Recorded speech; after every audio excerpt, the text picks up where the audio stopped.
ሰላም ናችሁ? እንዴት ናችሁ? መልእክት ለማስተላለፍ ነበር የመጣሁት። ሰሞኑን የቃለ ሕይወት ቤተክርስቲያን መግለጫን ተከትሎ ብዙ ሰዎች ተቃውሞ አይነት ነገር እያነሱ ነው። እኔም ደግሞ የራስን የግልን ሀሳብ ለማጋራት ነው የመጣሁት። ከሆነ ጊዜ ሜቢ ከአንድ ወር በፊት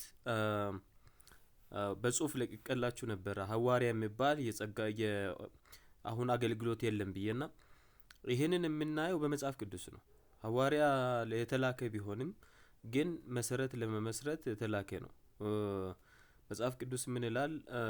በነቢያትና በሐዋርያት መሰረት ላይ ታንጻችኋል ይላል እና ሐዋርያ መሰረት የሚመሰርት ነው።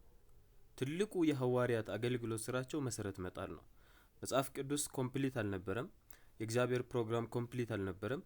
በጳውሎስ ነው አዘ ኢንድ ኮምፕሊትድ የሆነው። በተለይ ለአሕዛብ እግዚአብሔር ያለውን የዘላለምን ተስፋ በክርስቶስ ኢየሱስ በኩል የአሕዛብን የማዳን ፕሮግራሙ ይሄ the body of Christ ወይም የኢየሱስ ክርስቶስ አካል ብለን የምንጠራው አካል እንደሆኑ አካል ውስጥ እንደሚካተቱ ክርስቶስን ሲያምኑ በደንብ አትቶ የጻፈው የነ ወንጌል እያለ የተናገረው ወደ 13 አካባቢ መጽሐፍታትን የጻፈው ጳውሎስ ነው። የመጨረሻ መሰረትን የጣለው እሱ ነው። ሐዋርያቶች መሰረትን ጥለው አልፈዋል። ከዚህ በኋላ የሚጣል መሰረት የለም። ምናንጸው ቤተክርስቲያንንም በሐዋርያት በነጹት ወይም ሐዋርያት በመሰረቱት መሰረት ላይ ነው አሁን የሚታነጹት እና እንግዲህ ይሄንን አገልግሎት አሁን አለ ለማለት ምንም የሚያስደፍር ነገር የለም።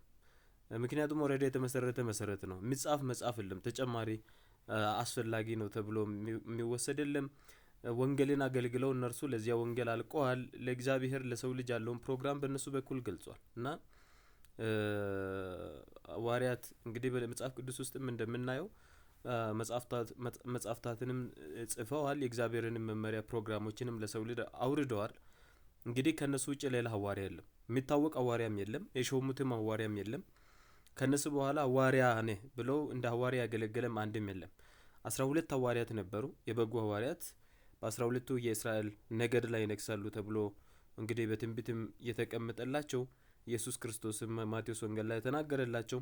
ከነሱ በተጨማሪ ለአሕዛብ እግዚአብሔር ከዓለም ሳይፈጠር ተሰውሮ የነበረውን ምስጢር የገለጠበት ለአሕዛብ ያለውን ፕሮግራም እግዚአብሔር ሪቪል እንዲያደርግ የተጠቀመው የመጨረሻ ፋይናል አውቶሪቲ ተሰጥቶት መጽሐፍ የጻፈው አፖስትል ፓውል ነው። ከሱ ውጭ ሐዋርያ የለም እና አሁን የምናያቸው ሐዋርያንን ምናምን የሚሉት እሱ የቤተ ክርስቲያን የዘመኑ ፖለቲካ ነው።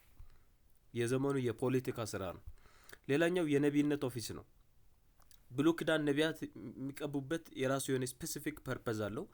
እግዚአብሔር ከህዝቡ ጋር የሚነጋገረው በነቢያት በኩል ነው። የእግዚአብሔር መንፈስ ሁሉም ሰው ላይ ወርዶም አይጠቀመው፣ ሁሉም ሰው ላይም አይሆንም። በብሉይ ኪዳን አንድ ሰው ነው የሚመረጠው።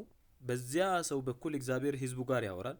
በዚያ በኩል ህዝቡን ያስጠነቅቃል። በዚያ ሰው በኩል ህዝቡን ይቀጣል። መቅጣትም ከፈለገ መልእክት ያስተላልፍ እና አሳልፎ ይሰጣሉ ብሎ ወይ ከፈለገ አሳልፎ ይሰጣል። ይሄ የብሉይ ኪዳን የነቢያት አገልግሎት ስለ መሲሁ መምጣት ስለሚሆኑ የመጨረሻ ዘመን ነገሮችንም ሁሉ ተንብየዋል።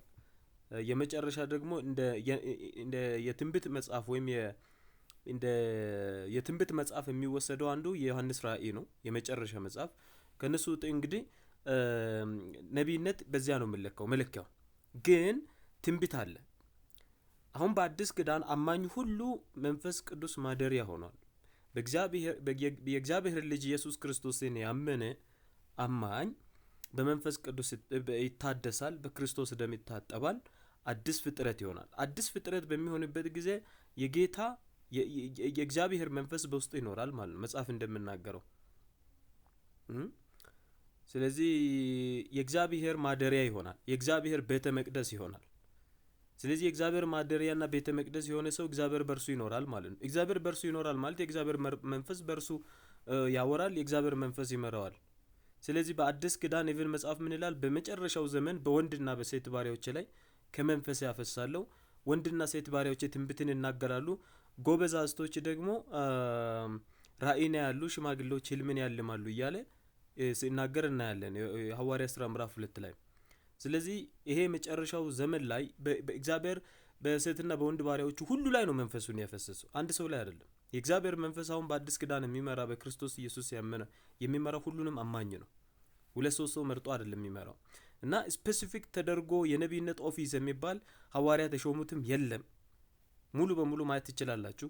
ነቢያት ነበሩ፣ ሐዋርያት ነበሩ፣ መሰረት መጣል ውስጥ ነበሩ። ለዛ ነው ኦፊሱም የተጠቀሰው። መሰረቱ ከተጣለ በኋላ ግን እያንዳንዱ አማኝ የእግዚአብሔር አምባሳደር እንደሆነ መጽሐፍ ይናገራል። እንደውም እንላል ሁሉም እንደ ባህሪ አድርጎ ራሱን ይቁጠር ነው ብሎ መጽሐፍ። ምክንያቱም በሁሉ እግዚአብሔር ብቻውን ከፍ እንድን ማለት ነው። ሁሉም የመንፈስ ቅዱስ ማደሪያ ነው። ሁሉም የክርስቶስ ሕንጻ አካል ነው። እንደ ጸጋ የሚሰጡ ለቤተ ክርስቲያን የሚሰጡ አገልጋዮች ሊኖሩ ይችላሉ። ለአገልግሎት ግን ነቢይ ነው ተብሎ በአዲስ ኪዳን መሾም የብሉይ ኪዳንን ስርዓት ማምጣት ነው። አሁንም የሾመ ስለሌለ ማለት ነው። ቢኖር ኖሮ እነ ጳውሎስ ነበር የሚሾሙት ቸርች ውስጥ፣ እነ ጴጥሮስ ነበር የሚሾሙት፣ እነ ዮሐንስ ነበር፣ እነ ያዕቆብ ነበር የሚሾሙት። ግን የሾመ የለም። ስለዚህ መሰረቱ ያልታወቀ ክርስትና ውስጥ አምጥቶ ቃለ ሕይወት ቤተክርስቲያንን ለመተቸት መሞከር ራሱ ስህተት ነው። ቃለ ሕይወት ቤተክርስቲያን ትክክለኛ ውሳኔ ነው የወሰደችው። በአዲስ ኪዳን ኢቭን ቢቻል ይሄ ቤተክርስቲያን ውስጥ የሚደረጉ ይሄ የምድር ሲስተም የሚመስል ፖለቲካ የሚራመድበት ነገር መንፈሳዊ እንዲሆን ይሄ ከገንዘብ ጋር የተነካካ ነገር ማቆም፣ ይሄ ስራን ትቶ ወንጌል ይሰብካሉ እያሉ ወጣትን ሙሉ በሙሉ ከስራ ማፋታትና ሀገርን ወደ ድህነት ወደ ተለያየ ጉስቁልና ከመምራት ይልቅ እየሰሩ ማገልገል። ጳውሎስ እየሰራ ነው ያገለገለው። ትልቅ ሐዋርያ ነው። እየሰሩ እንዲያገለግሉ ገንዘብ የሚያዋጡት ወይ ለቤተ ክርስቲያን ግንባታ ወይ የተቸገረ ሰው ካለ ሐዋርያት በአዲስ ኪዳን እንደሚያደርጉ እንደዚያው የተቸገረን ሰው ለመደገፍ እንዲቆም ለማገዝ ካልሆነ በስተቀር ከዚህ ውጪ አንድ ስራ አስፈትቶ አንተ መጽሐፍ ቅዱስ ያነበብክ ጸልይ እኛ ደሞዝ እንከፍላለን ብሎ ይሄ የሌለ የፖለቲካ ሲስተም ፈጥሮ ወጣቶችን ስራ እንዳይሰሩ አድርጎ ጡረተኛ እንዲሆኑ ማድረግ፣ ከዛ አይነት ሲስተም ራሱ ማላቀቁ የተሻለ ነው ብዬ አስባለሁ። ማንም ሰው በአዲስ ኪዳን ቢጸልይ እግዚአብሔር ይሰማዋል። ምክንያቱም የእግዚአብሔር መንፈስ በእርሱ ይኖራልና። መጽሐፍ ደግሞ የጻድቅ ሰው ጸሎት በእጅጉ ኃይልን ታደርጋለች ይላል። የጸደቅነው በክርስቶስ ነው። እኛ ወደነው ፈልገነው ሳይሆን እርሱ ፈልጎን ወዶን ነው የመረጠን። ለዛ ነው እናንተ ሳትሆኑ እኔ መረጥኳችሁ ብሎ መጽሐፍ ቅዱስ ውስጥ የምናገረው። እኛ እንኳን ልንመረጥ የማይገባ ነው ነን ሳለን ነው በክርስቶስ የተመረጥ ነው። ከዛ የእግዚአብሔር ማደሪያ ይሆን ነው። ስለዚህ ለኔ ቃለ ሕይወት ቤተክርስቲያን ያደረገችው ነገር ትክክል ነው። እንደዛ አይነት ኦፊስ የለም በዚህ ዘመን። ነቢያት ኦፊስ ነበረ፣ በብሉይ ኪዳን ነበረ። ኢቭን አዲስ ኪዳን እንደ ሐዋርያ ዘመን ላይም ትንቢት የተናገሩ ነበሩ፣ ነቢይ ተብሎ የተጠሩ። ከዚያ በኋላ ግን ነቢይ ሲሾም አታገኙ። ሐዋርያት ነበሩ፣ 12 ነበሩ። ጳውሎስ ለአሕዛብ ስፔሲፊክ ተልእኮ ተሸክሞ ጌታ ገለጠልኝ እንጂ ከሰው አልተማርኩም አልተቀበልኩም እያለ አዳዲስ ለነ ጴጥሮስ እንኳን በመልእክታቸው ለመረዳት ይከብደናል እንዳሉት እንደዚያው አዳዲስ ምስጢሮች ጌታ እየገለጠለት ለአሕዛብ ያለውንም ፕሮግራም በእርሱ በኩል የመጨረሻ ሐዋርያ ተደርጎ ሪቪል ተደረገው። ሐዋርያው የአሕዛብ ሐዋርያ ነኝ ብሎ ደጋግሞ የጻፈው በመልእክቱ የመጨረሻ ሐዋርያ 13ኛ ጌታን ፊት ለፊት አየሁት ያለ ጳውሎስ ነው። ሐዋርያ ለመባል ጌታን ፊት ለፊት ማየት ያስፈልጋል። ጳውሎስንም ለመቃወም ፈለጉ። ለዛ ነው እርሱ ግን እኔም ጌታን ፊት ለፊት ያየው አይደለሁም ምን ብሎ በመልእክቱ የጻፈው ማለት ነው። ስለዚህ ሐዋርያ በእኛ ዘመን የለም፣ ነቢይ የለም። ማንም ግን በክርስቶስ ኢየሱስ መንፈስ መተንበይ ይችላል። እግዚአብሔር መንፈስ ቅዱስ በእርሱ ሊፈውስ ይችላል፣ ነፃ ሊያወጣ ይችላል፣ ተአምራት ሊያደርግ ይችላል። አዳዲስ ቋንቋ መጽሐፍ እንደምናገረው የጸጋ ስጦታዎች ሊገለጡ ይችላሉ። ከዚያ ውጭ ግን እነዚህ ኦፊሶች አሉ ብሎ ቤተክርስቲያን ለመተቸት መሞከር ስህተት ነው ብዬ ነው የማስበው። ይሄ ነው የኔ ሀሳብ። ተባረኩ። መልካም ጊዜ